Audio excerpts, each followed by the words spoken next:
المخاوف في مصر بدأت تتصاعد مؤخرا من حدوث انهيارات في سد النهضة. لحظة انهيار سد النهضة فعليا وغرق السودان بالكامل وجزء كبير من مصر، ولكن مصر فتحت السدود علشان تبلع المياه. الكلام اللي بيتقال على ان السد يمكن ان ينهار في اي لحظة كلام صحيح يا دكتور؟ ايوه يا فندم، ما هو كم الرواسب الهائل. هل تدرك اثيوبيا هذا الكلام؟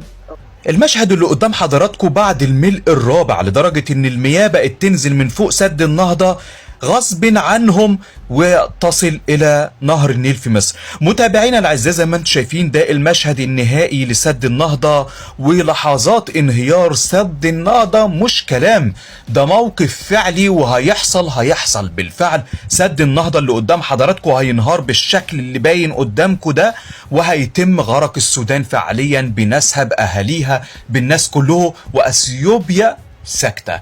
اثيوبيا بتتفرج، عارفة كويس ان ده هيحصل من كتر الرواسب ومن كتر ضغط المياه والزلازل اللي عندهم اللي بتضرب في ارضهم كل يوم، وعارفين وواثقين ان بلد تانية هتغرق، وسايبين السد بالشكل ده، ما بيحاولوش يقللوا كمية المياه اللي موجودة علشان ما يتمش انهيار السد. وعنده بالفعل وقاموا بالملء النهائي، واللي هيحصل في السودان هيكون بالشكل ده. احنا مش بنقول كلام وخلاص، دي حقيقة فعلية هتحصل فعليا في السودان، وهيتم محو السودان بالكامل، والكل قاعد يتفرج.